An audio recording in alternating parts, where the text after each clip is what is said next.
Hey guys, yes, it's me again. I'm trying to do things I've told you that I was going to do and I haven't been doing. So, you're not seeing my face, you're seeing part of my body. I'm going to put this out there, but drums are a huge thing right now, or either doing circular items. Uh, a lot of people have you glue things together. They've really done some wonderful things with glue, but I'd like to teach you some old techniques because that's how I learned from some of the um, classical teachers. Now, what I've done with this one is, well, first I can't show you my cylinder that I'm going to make into the drum because it's still a secret, but I measured out the size of what it needed, and so I cut, I'm using mat board. I wouldn't use foam core with this because it's too thick. I'm using mat board because I don't like to stick my needles in my drum. It's just I like mine for decoration and I use my drums in different shapes. So I measured out the diameter of my drum, and of course it's not perfect. I never can be. That's one of my classic. That's a thing. I don't care how hard I try. It's never perfect. So it is okay to not be perfect, but this um, circular diameter piece of mat board fits just inside of the drum that I'm going to make. Now, when you do a lot of finishing, you will understand, measurements will start popping in your head. You want this um, cylinder to just drop down this diameter size. Sorry, I'm stumbling over my words. You want it to flutter and just go just inside of your drum or whatever piece you're putting it in. And the reason you want that is because you're going to cover it with fabric, and I am going to be covering it with this piece of velvet. So we want it where I like mine to sit just across the bottom. Some people like to do it where it sits on top of it, and if you have it where it sits on top, you may want to make it a little bigger so you will see the bottom attached to the drum or whatever you're inserting this in. I like mine to recess in. So I have measured it, cut my mat board. Some people use interfacing. That's a good thing to use because it will hold it in place. But I like this because it really makes it sturdy at the bottom and the top.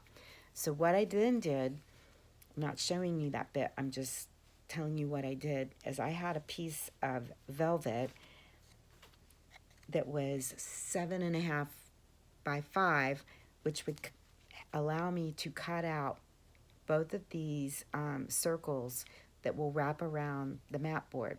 So what I did is I laid the mat board and centered it on, I cut the piece out the size I needed, and then I laid it down and I centered it, and I made sure that I think this is about a 1/2 inch. Let's measure it and check myself,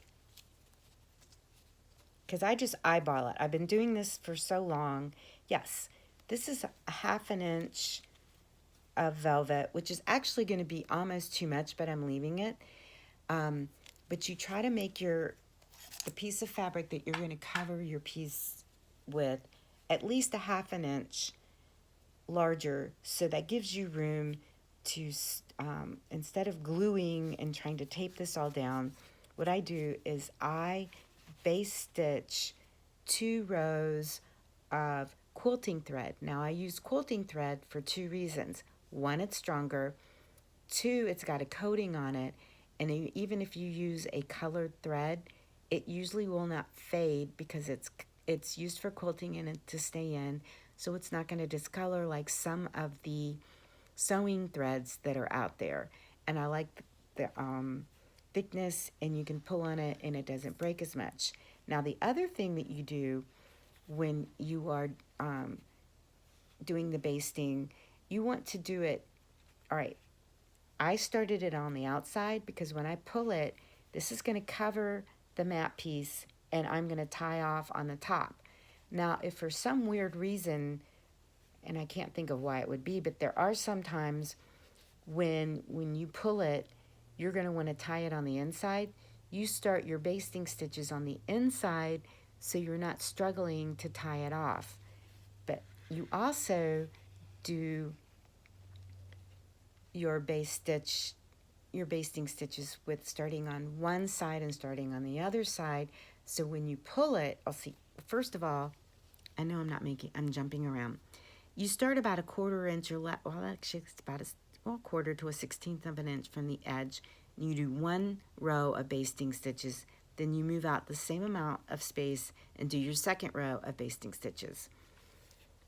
So you're going to flip this around and you do it on opposite sides.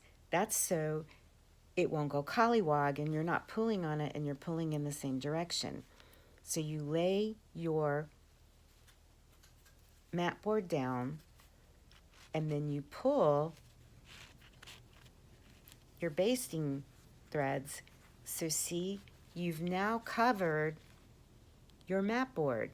And when you use something like velvet, it's very forgiving. So if your circle is not perfect, you can play with that when you are attaching this to your drum or whatever else you're attaching it to.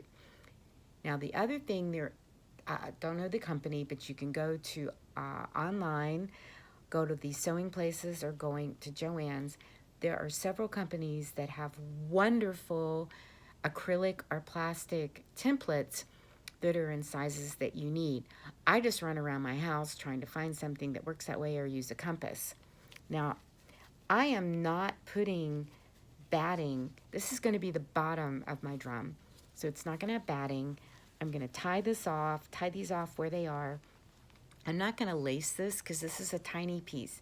If it were a bigger piece, I would lace it, and I would use the tails that I have.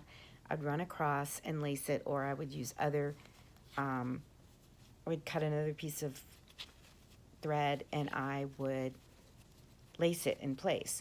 Now, for the top, I normally don't do this, but I've been seeing a lot of people do it, so I'm going to try it with this new piece. Is the top piece, they're having it dome over the drum.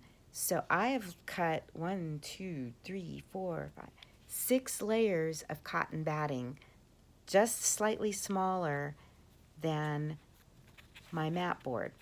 Now I'm going to lay this on my velvet, and I didn't cut my velvet bigger, but when you're looking at it, you can see how this is fluffing up, and you're going to go, wow, I am not going to be able to pull that over there. I should have made it bigger. No, you don't want to make it bigger because that's just going to be too much bulk in the back. But once you pull it, like I'm showing you that I'm pulling it, see how this is going to cover that? And then it's just going to be less velvet or fabric in the back that you're going to have to worry about that's going to be there. But it domes up. It's the right amount. And this is going to be really cute. And then it's got the cotton batting, or you could put some wool in there, and this is where you could stick some pins and stuff in it. And this piece is going to go dome over top of the cylindrical drum, and I'm going to put I'm going to adorn it with another piece that's going to go on top of that. So I just thought I would show you a more classical way of covering your pieces. I've done lacing before. We'll do lacing again another time. But I thought I would show you how to do this so you're doing it without using double-sided tape or glue. This is going to last longer. This is classical, and this is heirloom stitching. So I just thought I would show you that. So thanks for watching, guys, and I will see you later. Bye.